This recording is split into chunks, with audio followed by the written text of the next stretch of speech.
O tema de hoje, ainda dentro de relacionamentos, é relacionamentos no trabalho. Tema super desafiador, que eu não tenho dúvida que Deus vai falar muito ao nosso coração. Quem nunca, né? Eu até usei essa expressão aqui em algum momento. Quem nunca? A gente vai chegar lá. E toda vez que Deus me convida para estar em um momento como esse de compartilhar a palavra, eu já aprendi de Deus, é que Deus quer me ensinar algo para mim primeiro. Eu sou aquela pessoa que aprendo muito quando compartilho. Então, de estar aqui hoje é que é poderoso para a minha vida também. Já estou aprendendo muito. Que Deus possa continuar ministrando essa série sobre relacionamentos. E hoje especificamente com o tema relacionamentos no trabalho, com colegas de trabalho, com patrão, com pessoas a partir do nosso trabalho. O que Deus espera de nós? Que modelo de relacionamento a palavra dele tem para nós hoje? Mais uma vez, boas-vindas ao pessoal que está nos visitando, que está aqui mais uma vez. Sejam bem-vindos, sintam-se na casa do Pai. Convido os irmãos a abrirem a sua Bíblia lá em Gênesis. A gente vai começar então no início de tudo, em Gênesis, né? Gênesis capítulo 1. Gênesis capítulo 1.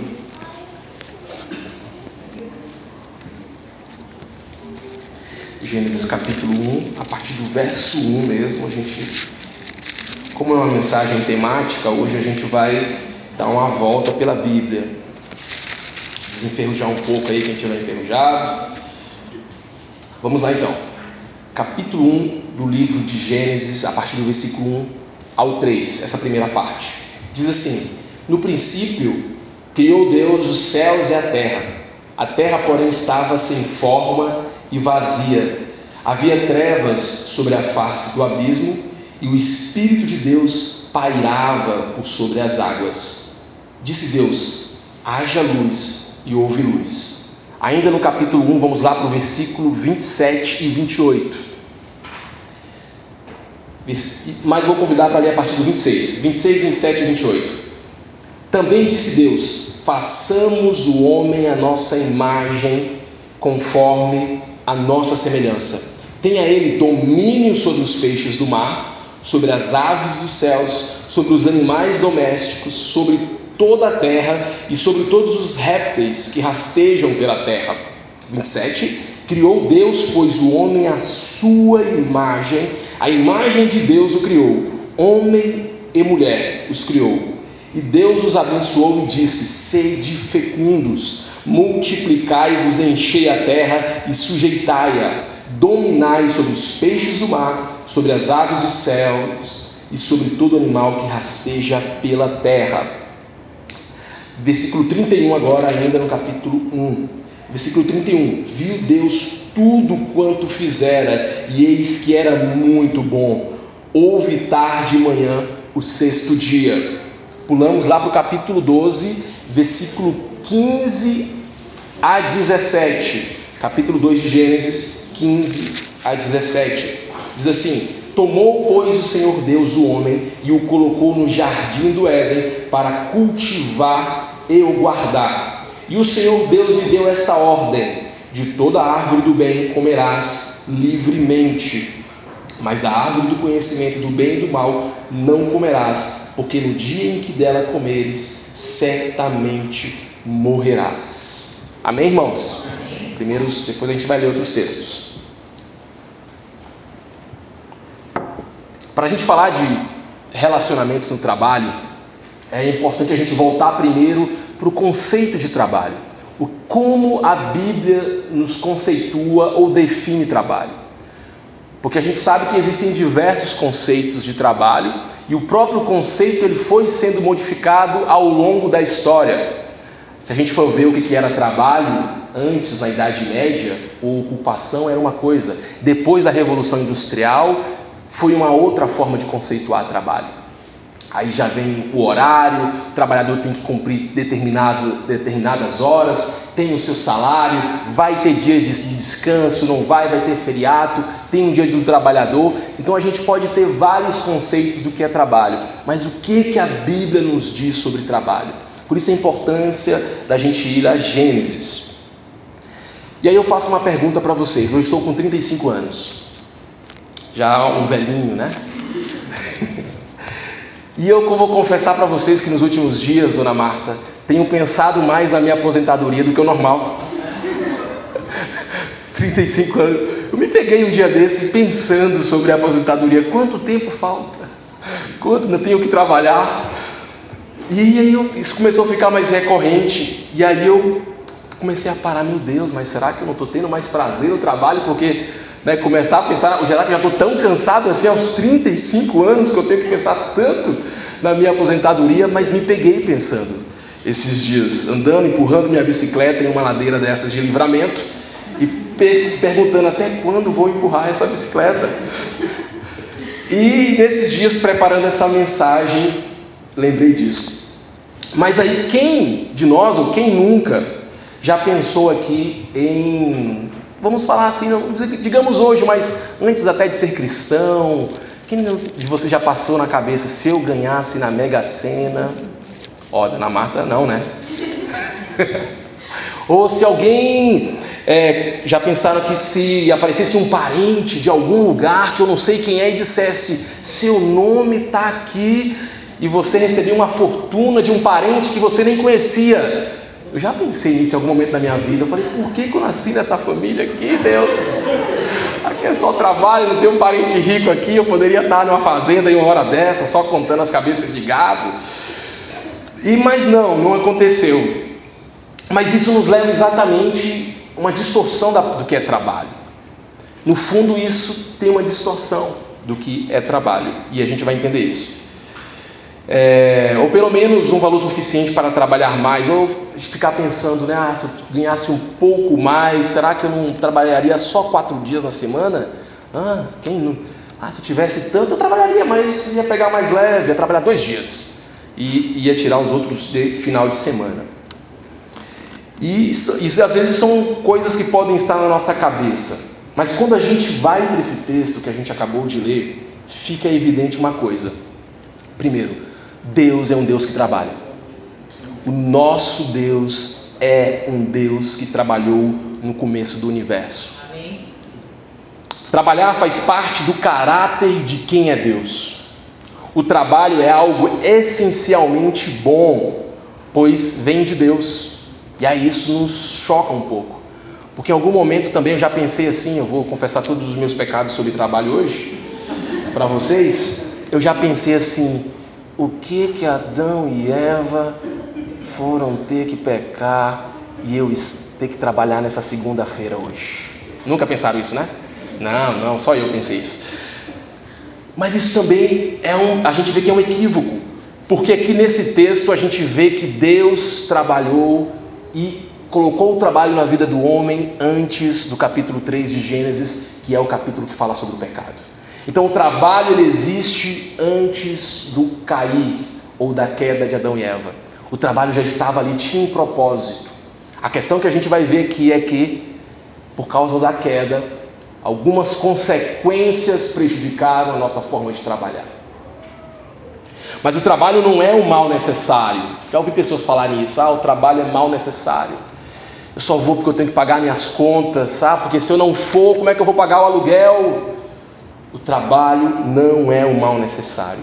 Algo que suportamos só porque não temos o suficiente para nos aposentar antes da hora. Porque naquele dia que eu estava pensando isso, eu acho que se aparecesse ali, eu teria me aposentado aos 35. Naquele momento, empurrando na bicicleta, eu me aposentava e ia viver só, daí até espiritualizar, Deus, eu vou só pregar a tua palavra, como se pregar também não fosse um trabalho importantíssimo. Se o ato de trabalhar não fosse bom em si mesmo, não haveria vida. Olha só que impressionante.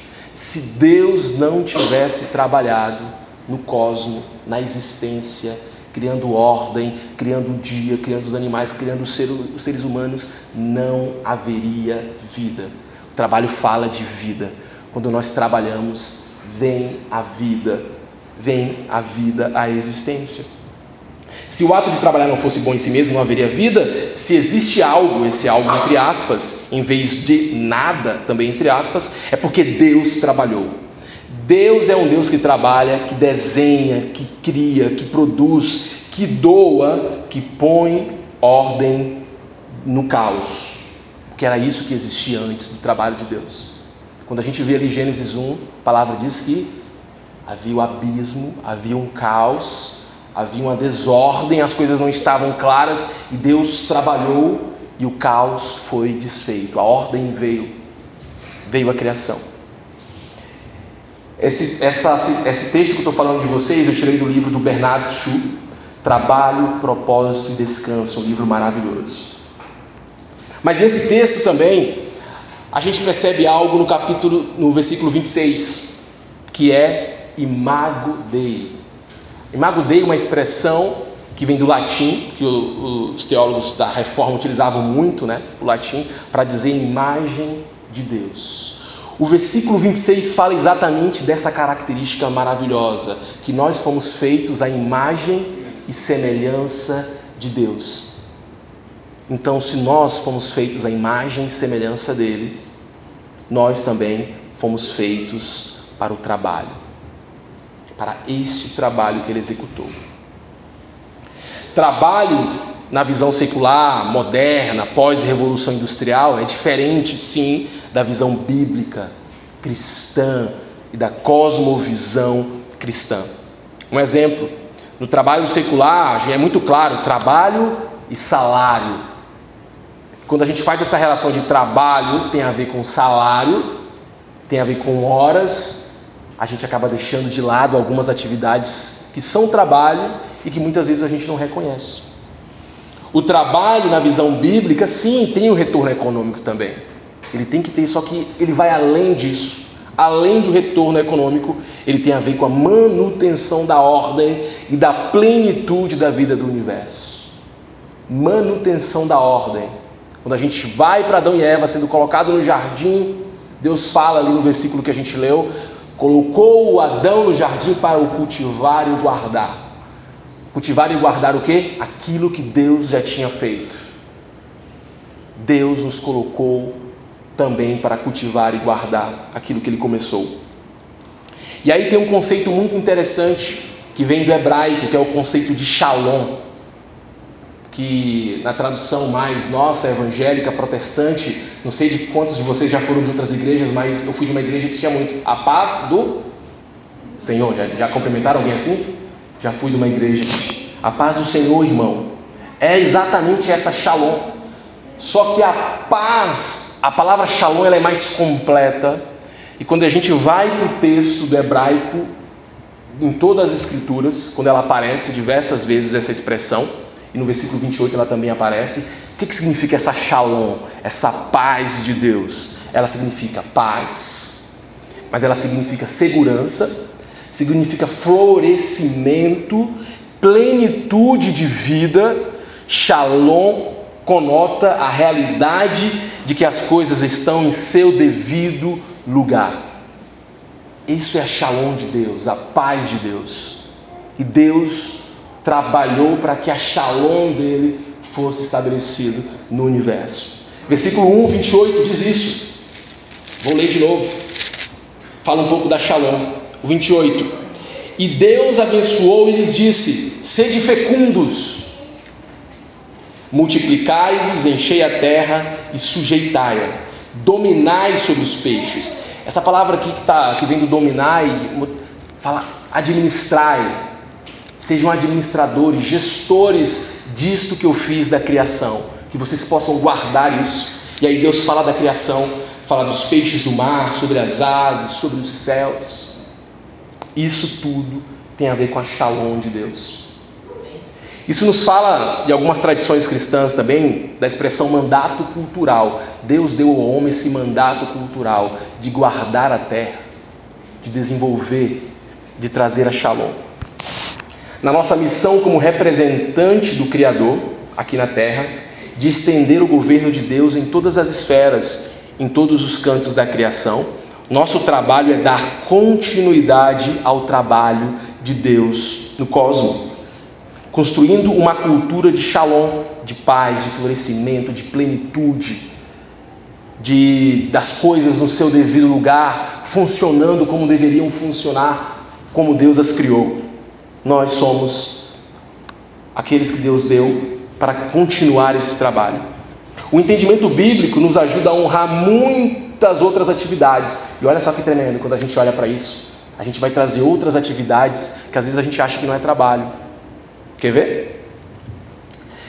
Quem nunca pensou, quem de vocês já agradeceram os seus familiares, as suas mães, suas avós, suas tias, seus tios, seus pais, por lavar a roupa de vocês? Isso é um trabalho. Já pararam para agradecer? Por mais que eles não sejam remunerados, não tenham salário, lavaram e lavam até hoje talvez a nossa roupa. Esse é um trabalho. É cuidar, é trazer a paz. Imagina se não lavassem a roupa, o caos que seria na nossa vida, se não tivesse essa pessoa que lava a roupa, a pessoa que cozinha para a gente. Graças a Deus, meu amor, obrigado pela sua vida. Eu sei o que é viver antes de ter uma pessoa que me ajuda hoje cozinhando. Era um caos, eu comia só pastel, só lanche. Limpar a casa, a pessoa que limpa. E aí a gente pode pensar de diversas outras atividades que não necessariamente estão ligadas a um salário, mas é um trabalho. Ela está gerando a paz, a ordem em uma determinada área, que se não tivesse aquela ação, existiria um mini caos na nossa vida, no nosso contexto. E isso nos ajuda a também descansar, deixar de se pressionar, porque às vezes a sociedade nos pressiona, mas você só estuda determinada fase da vida de uma pessoa, estuda o trabalho dela, e você tem que também fazer a sua parte. Falar principalmente para os adolescentes e jovens, o estudo é um trabalho para você, em determinada fase da nossa vida. Então por isso que tem que ser bem feito, tem que dar o seu melhor, tem que honrar os seus professores, os seus pais, tirar as notas melhores, porque aquilo é um trabalho também determinado, momento da nossa vida.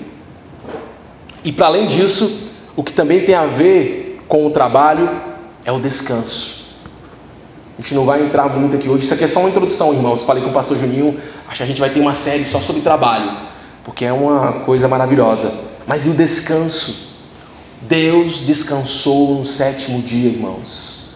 Deus não precisava descansar, mas Deus nos ensinou algo. Nós precisamos descansar. Descansar fala que a gente precisa depender de Deus. Descansar fala de aonde está o nosso coração. Descansar fala de quem é o nosso Deus. Quantos hoje vivem o trabalho sendo um Deus? Às vezes tirando o horário de estar com a família, atropelando o horário de estar de descanso, o horário de estar com amigos. O descanso faz parte da nossa relação com o trabalho. Mas outro dia a gente vai falar sobre descanso aqui, tenho certeza. Eu tenho aprendido sobre isso. O descanso nos ajuda inclusive a ter bons relacionamentos. Você não vai chegar no trabalho de novo cansado, estressado. Vai produzir melhor. O descanso foi algo criado por Deus, porque existe algo importante para o nosso descanso. Se você não está descansando direito, pare e pense. Talvez muitas doenças que você pode estar enfrentando, desajustes aí no seu corpo, pode ser falta de descanso, horas de sono, domingo. Mas outro dia a gente fala sobre isso. E entrando agora, irmãos, depois dessa introdução sobre trabalho, que Deus é um Deus que trabalha, que nós fomos feitos à sua imagem e semelhança. Como nos relacionar biblicamente no trabalho?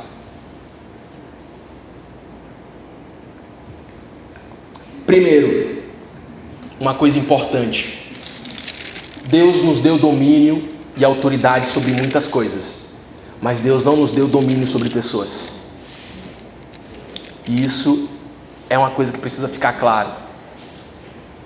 Quando a gente vai para o versículo que Deus, do mandato cultural, o versículo 28 de Gênesis, Deus diz, que colocou sobre nós, Também disse Deus, façamos o homem a nossa imagem, conforme a nossa semelhança, tenha ele domínio sobre os peixes do mar, sobre as aves do céu, sobre os animais domésticos, sobre toda a terra e sobre todos os répteis que rastejam pela terra.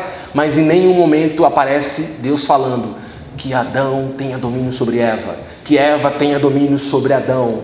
que o homem tenha domínio sobre outros seres humanos. E aqui vai uma das questões que mais gera briga, desentendimento e guerras.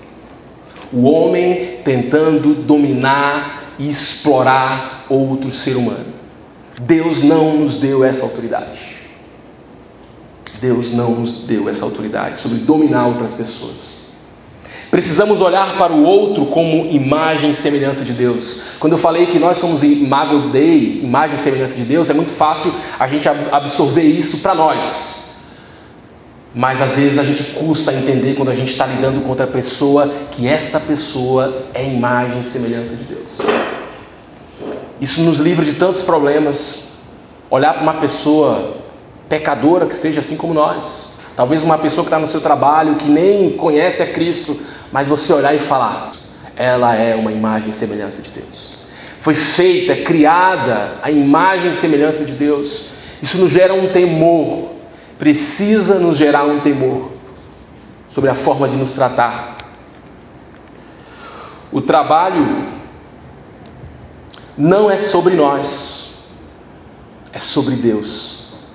Sobre continuar o seu trabalho e sobre os nossos semelhantes, como servi-los, para que eles também cumpram sua parte em continuar o trabalho de Deus.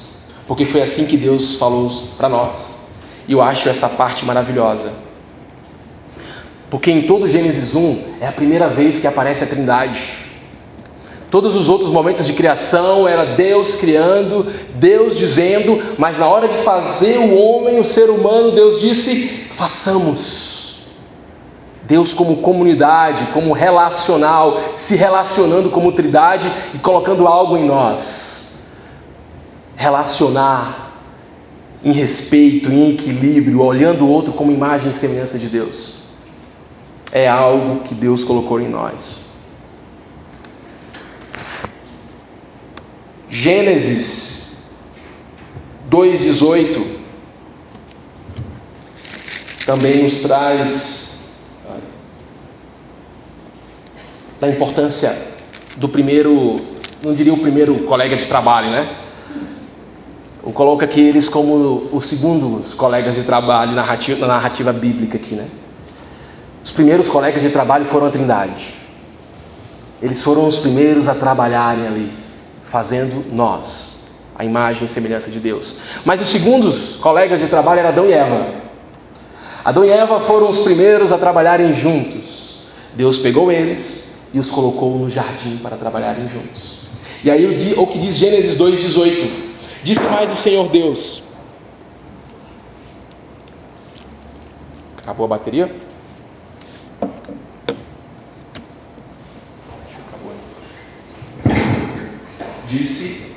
Tá bom, acabou a bateria. Disse mais o Senhor Deus, não é bom que o homem esteja só, far-lhe-ei uma auxiliadora que lhe seja idônea. E a expressão de Adão, quando sabe dela, 23, diz assim, e disse o homem, quando ele vê a parceira dele que Deus está trazendo, esta afinal é osso dos meus ossos, é carne da minha carne, chamar-se-á varoa, porquanto do varão foi tomada. Adão vê ela como imagem e semelhança dele. Isto é o relacionamento antes da queda, antes do pecado. Mas o homem e a mulher caíram, pecaram, desobedeceram a Deus. E tudo foi comprometido, irmãos. Competição que não existia entre eles começou a surgir. Inveja, o jeitinho, a trapaça, terceirizar a culpa, o egoísmo, o sentimento de vazio existencial, a fadiga, tudo isso que não existia em Gênesis 1 e 2, com o pecado, vem a existir. E aí a gente lembra também de Romanos 3:23, pois todos pecaram e carecem da glória de Deus. Fala da nossa condição, de um fato, o pecado. O pecado é um fato, somos todos pecadores. As pessoas ao nosso redor são pecadoras. Nós somos pecadores. É verdade que para nós cristãos temos o sacrifício de Cristo na cruz, que nos dá a possibilidade de sermos um novo homem, de termos o Espírito Santo para nos convencer do mal que ainda pode habitar em nós. Mas também convivemos com pessoas não salvas no nosso trabalho, que não tiveram esse encontro com Cristo, que não reconhecem o pecado e da necessidade de sua salvação. E aí entra a pergunta importante para essa pregação de hoje: como lidar com nós mesmos, sabendo que somos pecadores? Como lidar com chefes, que podem ser chefes bons, justos, mas a gente pode ter chefes que não sejam justos? Como lidar com colegas de trabalho pecadores? Com todas essas coisas e consequências da queda do pecado nessas condições. O que a Bíblia nos diz sobre isso?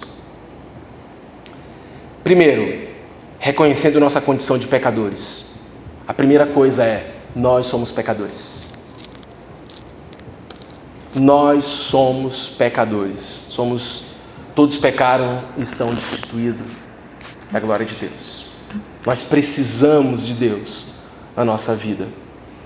Segundo, obedecendo ao ministério da reconciliação. Como cristãos, Deus nos deu o ministério da reconciliação, de reconciliar, de ser um instrumento de reconciliação de todas as coisas que foram afetadas com o pecado, para que voltem à sua essência, à sua ordem, em todas as áreas, inclusive na área do relacionamento. Nós somos chamados como instrumento de reconciliação. Então a gente precisa ter isso claro, que onde nós estamos, nós somos embaixadores de Cristo.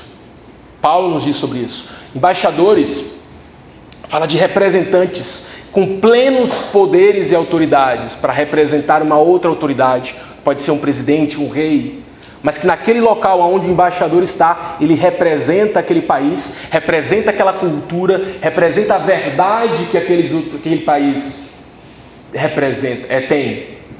E nós somos esses embaixadores de Cristo, chamados para o ministério da reconciliação. Isso tem que estar claro nesses relacionamentos do trabalho. Servindo em amor, vai passar pelo entendimento que nós somos chamados para servir. Servir em amor, considerando o outro como superior. E aí eu convido os irmãos para a gente dar uma outra navegada na Bíblia. Em Lucas, Evangelho de Lucas, tem uma história importante que traz esse ensinamento. O Evangelho de Lucas, capítulo 20.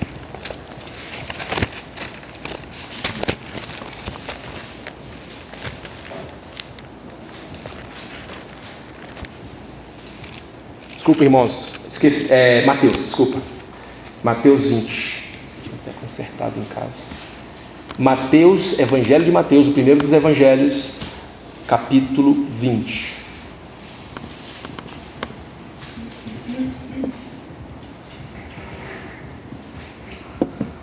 Olha uma historinha aqui, que nos ensina algo poderoso, que às vezes é um texto que passa despercebido da gente. Contexto: Jesus tinha vindo, na cultura judaica, eles esperavam o Messias, amém? Eles esperavam o Messias e dentro de algumas interpretações eles achavam que o Messias seria um rei humano mesmo, que viria com um cavalo, com seu exército, e ia desfazer toda a opressão que os judeus estavam passando. Que Jesus ia estabelecer um governo terreno com a sua autoridade, com os seus ministros, e Jesus ia trazer uma época de paz, que é onde os judeus seriam cabeça novamente. Tinha esse entendimento na cultura hebraica. Aí a gente vai para o texto. Então, capítulo 20, a partir do versículo 20. Versículo 20. Então se chegou a ele a mulher de Zebedeu. Chegou-se a Jesus com seus filhos e, adorando-o, pediu-lhe um favor. Perguntou-lhe ele: que queres? Jesus falou, para ela. Ela respondeu: manda que no teu reino estes meus 2 filhos se sentem, um à tua direita e outro à tua esquerda. Um favor político para Jesus, porque ela achava que Jesus seria um rei. Jesus, entre os teus ministros da economia, de justiça, Coloca um dos meus filhos para ser um dos ministros importantes, aquele que pode ter o cofre do país, ministro da Economia, e talvez aquele, o ministro da Habitação, sei lá, o contexto deles. Estava pedindo um local de honra para Jesus. Mas Jesus respondeu: não sabeis o que pedis. Podeis vós beber o cálice que eu estou para beber? Responderam-lhe: podemos. Então lhes disse: bebereis o meu cálice, mas ao assentar-se à minha direita e à minha esquerda, não me compete concedê-lo. É, porém, para aqueles a quem está preparado pelo meu Pai. Ora, ouvindo isto, os 10 indignaram-se contra os 2 irmãos. Imagina, 2 irmãos começaram a querer vamos se sobressair sobre esses 10. Vamos ser os maiores aqui na companhia de Jesus, na empresa de Cristo. E vamos ser os manda-chuvas. Quem é que vai mandar aqui? Vamos ser os importantes. E quando os outros 10 souberam disso, gerou um bafafá, uma indignação, ira nos outros 10. Pelo que esses 2, e não tiveram nem coragem, mandou a mãe. Falou: mãe, vai lá e fala com Jesus. Foi a mãe falar por eles. Onde é que eu estou? 24, né?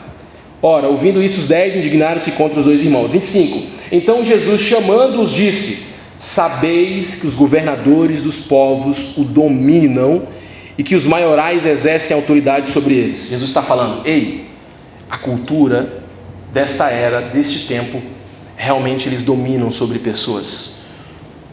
O César, os imperadores, eles dominam sobre pessoas. E eles dominam, e esse é o estilo deles governarem.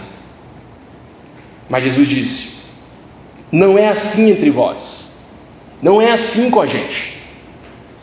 Pelo contrário, quem quiser tornar-se grande entre vós, será esse o que vos sirva, e quem quiser ser o primeiro entre vós, será vosso servo.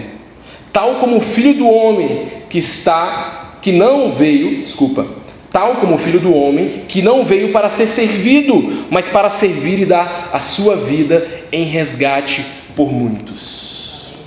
Jesus nos entrega um modelo de convivência, de liderança, de trabalho em equipe, de viver em comunidade, da essência do Evangelho, da Trindade, que estava lá em Gênesis 1, que se perdeu com o pecado, e o mundo está esse caos já na época em que Jesus veio, de domínios, de injustiças, de opressão, de reinos, e Jesus disse: não é assim que é o reino de Deus. O modelo é o serviço. Nós fomos chamados para servir. Nós cristãos fomos chamados para servir. Se você quer ser grande, sirva a todos, sirva o maior número de pessoas. Então, para a gente se relacionar bem dentro do nosso ambiente de trabalho, vai ter que ter isso também. O serviço. Aonde nós estivermos, nós estamos ali para servir. Mesmo se você estiver em uma posição de autoridade e outras pessoas, Jesus dá o exemplo dele. Mesmo eu vim para servir, olhem o meu exemplo. Eu vim para servir. Vocês precisam servir.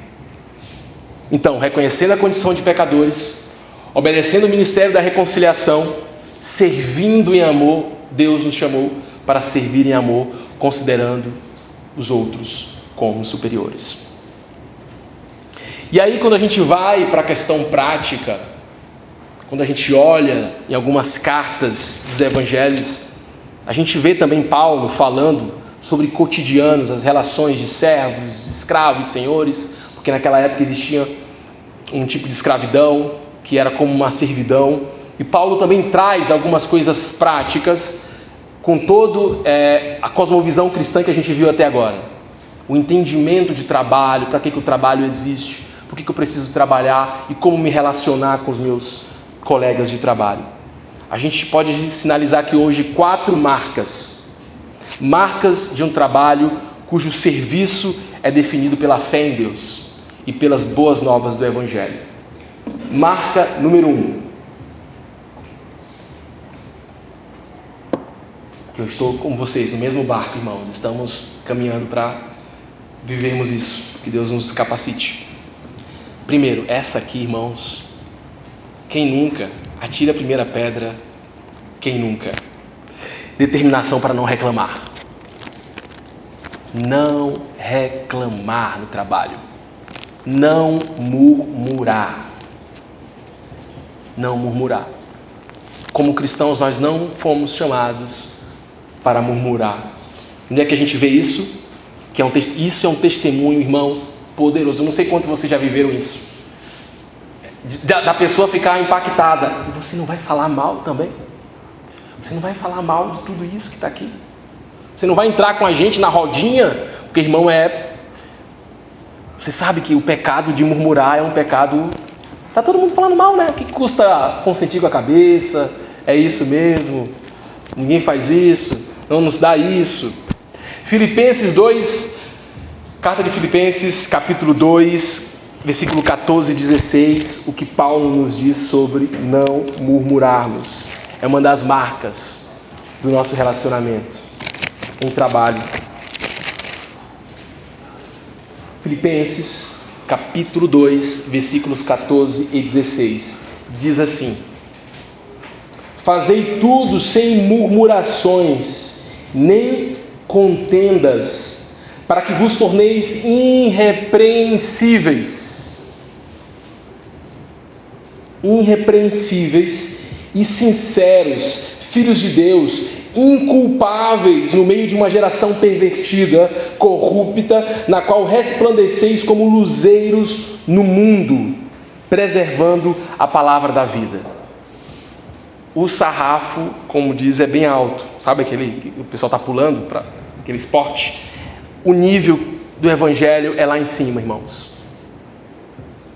Não murmureis, nem participeis de contendas. Sejam irrepreensíveis. Sabe o que é ser irrepreensível?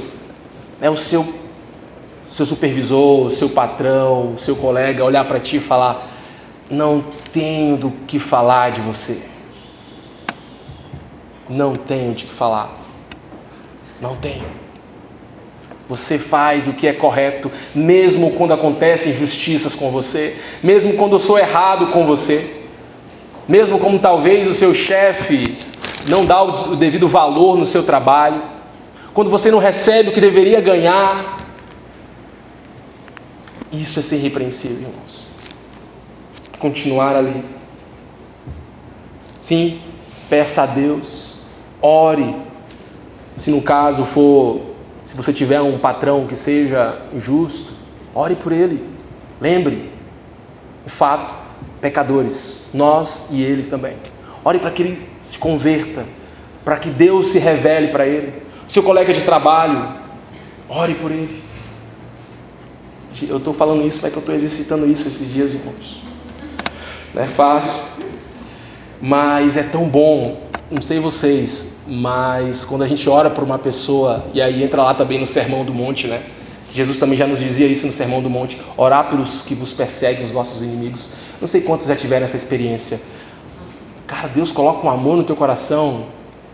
A pessoa está totalmente errada com você e você estava com raiva. Se você visse ela, você poderia apertar o pescoço dela porque ela está errada, ela foi injusta com você, ela cometeu algo muito ruim. Ela se transformou em inimigo seu. Não é que você seja o inimigo dela, mas a pessoa pode ser que está te perseguindo e você vai lá e dobra os seus joelhos e ora por ela. Chora, porque vem um negócio que você já começa a chorar e lamentar e você sai com aquilo, meu Deus. Você olha para a pessoa e você já começa a pedir que Deus tenha misericórdia, que essa pessoa conheça Jesus, que meu patrão conheça Jesus, a sua família. Ele precisa de Deus. Deus vai mudar o seu coração como tem mudado o meu. Segunda marca, irmãos. Segunda marca: submissão alegre à autoridade. Submissão alegre à autoridade. Colossenses 3, 22. Colossenses 3, 22. Se a primeira marca fala da gente fechar a nossa boca, né, nem está falando tanto do... Você pode estar até sentindo, mas você não vai falar, está errado mesmo, Poderia ser assim, vou fechar minha boca. A segunda marca fala de coração. Não fala só de boca, fala de coração. Fala de não apenas de um sorriso fingido, e você dá aquele sorriso amarelo, tá tudo bem. Mas dentro de você, você não está alegre com a sua autoridade. Colossenses 3:22 nos diz isso. Diz assim: servos, é isso mesmo, 3:22. Servos, obedecei em tudo ao vosso Senhor, segundo a carne, não servindo apenas sobre vigilância. Vigilância é aquele, que está sempre, o patrão está ali, o supervisor, ou alguém, saiu, ele, aquela, mata o tempo. Não apenas sobre vigilância, visando tão somente agradar homens, mas em singeleza de coração, temendo ao Senhor. Efésios diz também, quando está falando sobre relação de pais, filhos, e fala também sobre relação de patrões, ele fala como se estivesse servindo ao Senhor. O Senhor é o nosso patrão, acima dos nossos patrões. Porque lembra, o conceito de trabalho é: eu estou continuando o trabalho de Deus, de trazer a Shalom onde Deus me colocou. Então você pode estar numa loja. Você não está trabalhando só numa loja, não é só sobre vender e sobre ganhar seu dinheiro, é sobre trazer a paz de Deus sobre aquele ambiente. Você pode estar numa sala de aula, você pode estar onde for, você está ali fazendo um serviço, um trabalho também do reino de Deus. A paz de Deus sobre aquele local. E aí isso traz uma alegria ao nosso coração, porque mesmo que talvez o seu patrão seja injusto, que você fala, não tem como eu ser injusto, não tem como eu ser justo, é alegria. Aí você lembra, mas eu não estou trabalhando para eles, eu não estou trabalhando para homens, o meu trabalho é no Senhor. Submissão com alegre a autoridades. Terceira marca, irmãos, humildade não fingida. Uma terceira marca fortíssima. E se Deus não trabalha o nosso ego, a gente não passa nessa aqui nem de longe. Humildade não fingida. Filipenses 2, versículos 5-8. Exemplo de Cristo. Cristo não dá o seu exemplo. Tende vós o mesmo sentimento que houve também em Cristo Jesus. Pois ele, subsistindo em forma de Deus, não julgou como usurpação o ser igual a Deus. Antes a si mesmo se esvaziou, assumindo a forma de servo, tornando-se em semelhança de homens, e reconhecido em figura humana, a si mesmo se humilhou, tornando-se obediente até a morte de cruz. Humildade não fingida. Como a gente se relaciona no nosso trabalho? Se alguém te der uma função que talvez você fale, mas eu não estudei para isso, eu não passei para isso. Jesus era Deus, é Deus, e veio em forma de servo e se humilhou. Não se fala das pessoas nos humilhar, mas de nós nos humilharmos em Cristo. Nos colocarmos à disposição de servir. Amém. Poderoso. E a quarta e última marca sobre relacionamentos, como nos relacionarmos, o que Deus espera de nos relacionarmos a partir do trabalho, uma competitividade piedosa. A competitividade, ela pode aparecer. E a competitividade não piedosa, que é aquela competitividade que você pode querer usar a outra pessoa como um trampolim, usar pessoas, ou quando querer aparecer, ou até querer alguma coisa querer aquela, como é que se diz quando a gente sobe, promoção, pode ser até uma promoção. Mas a competitividade, de certa forma, ela pode ser positiva, porque ela pode nos nos levar a se desenvolver mais, a querer melhorar. A competitividade piedosa fala, ainda assim, se no seu trabalho tiver competição, determinados trabalhos têm competição, você possa ser piedoso com a outra pessoa, que você possa ajudá-la a se desenvolver, que você possa reconhecer o que tem de bom no outro. Quantas vezes a gente só vê o que há de mal no nosso colega de trabalho? Mas aquela pessoa faz isso e aquilo. Mas fazer um esforço de olhar para ela como imago Dei, imagem e semelhança de Deus. Reconhecer as suas vitórias. Meu colega, que bom que você conseguiu isso aqui hoje no trabalho. O que seria de nós se não fosse a tua função na nossa equipe? Uma competitividade piedosa.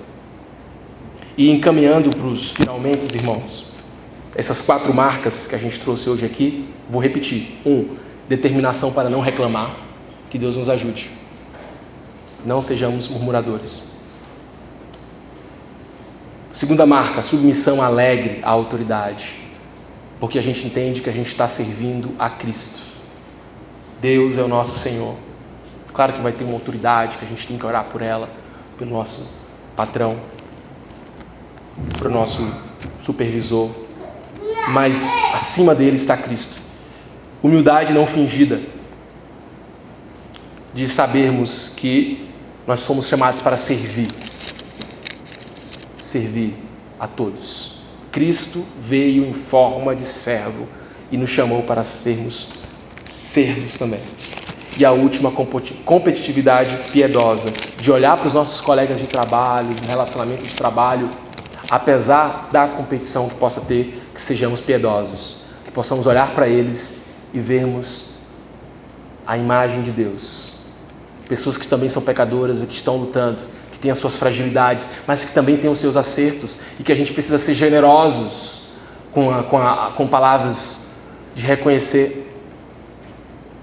E aí eu trago aqui a generosidade, irmãos, eu acho que é tão poderosa que a gente como cristão deveria usar mais.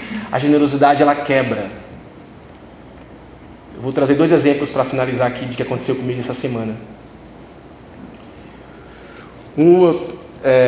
Estava num evento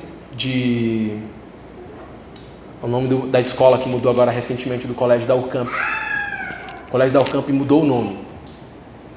Mudou para o nome de uma professora, Irecê Lins. Conheceu o professor? Lins. E eu não conhecia o professor Irecê Lins, mas essa semana teve um evento na Câmara de Vereadores para fazer toda a mudança. Os filhos dela estavam ali, e aí foram amigos de trabalho que conviveram com a professora Irecê Lins. E disseram como é que ela era, por que eles estavam decidindo colocar o nome dela no colégio da Urcamp. E, gente, é tão lindo. A gente vê o reconhecimento das equipes, das pessoas que trabalharam com ela, que foram impactadas com a forma dela trabalhar. E os filhos recebendo, assim, chorando ali. É tão poderoso. Sabe o que eu fui ministrado? Os filhos não plantaram aquilo, mas estavam colhendo o que ela plantou. Olha o poderoso. Eu assim, meu Deus, eu quero que os meus filhos recebam isso. Eu quero que um dia os meus filhos recebam algo que eu plantei no meu trabalho. Que um dia, quando alguém encontrar eles e falar, eu trabalhei com teu pai. Ele tinha esse coração, ele tinha esse trabalho. E eu vendo os filhos ali chorando, porque estavam recebendo a homenagem, eu vi assim, ela semeou para além da vida dela. Isso fala de relacionamentos saudáveis. Eu não conhecia, eu nem sei se ela era cristã, mas a forma como ela se relacionou tinha imago Dei na vida dela. Tinha imagem e semelhança de Cristo em alguma coisa ali, não é possível. Não era só fingimento aquilo ali, não tinha por que ser fingimento. E eu fui impactado por aquilo. Eu falei, eu quero isso na minha vida também. Eu quero ser alguém que me relaciona dessa forma no meu trabalho. E a segunda coisa, ainda dentro dessa mesma, estava tendo uma noite lá na Urcamp também. Aí estava uma secretária aqui da cidade. E a secretária, hoje no atual governo, eu não sou do grupo dos vereadores da prefeita. Às vezes eu sou enfática, às vezes tem umas discussões bem acaloradas.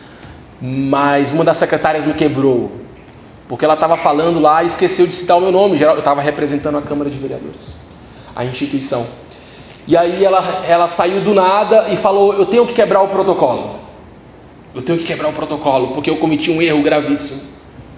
Eu esqueci de mencionar uma pessoa aqui.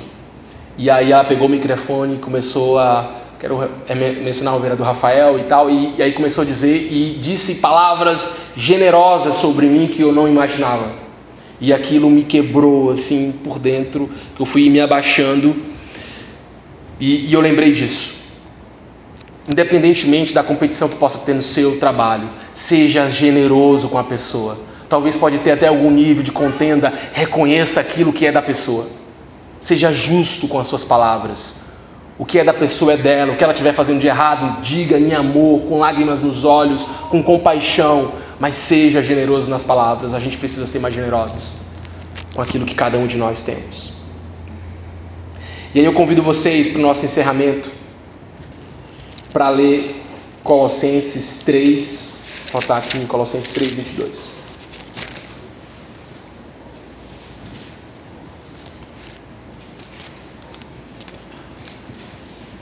A gente leu a primeira parte, vamos ler agora os 3 versículos. Colossenses 3, 22 ao 25. Diz assim: servos, obedecei em tudo ao vosso Senhor segundo a carne, não servindo apenas sobre vigilância, visando tão somente agradar a homens, mas em singeleza de coração, temendo ao Senhor. Tudo quanto fizerdes, vou ler de novo, não é algumas coisas, tudo quanto fizerdes, fazei-o de todo o coração, como para o Senhor e não para homens, cientes de que recebereis do Senhor a recompensa da herança. A Cristo, o Senhor, é que estáis servindo. Pois aquele que faz injustiça receberá o troco, a injustiça feita, e nisso não há acepção de pessoas. E aí vou até do versículo do capítulo 4. Senhores, aqui vai falar dos senhores. Eu acho que outro dia a gente vai ter que falar para senhores. A gente ficou mais em servos, né? Senhores, tratai os servos com justiça e com equidade, certos de que também vós tendes Senhor no céu. Esse é o nível que Deus nos chama como cristãos, irmãos. Nem um pouco fácil, nem um pouco fácil. Se nós não estivermos perante Deus todos os dias, de joelhos, chorando, abrindo o nosso coração, pedindo Deus nos ajuda, Senhor, a vivermos isso no nosso dia a dia.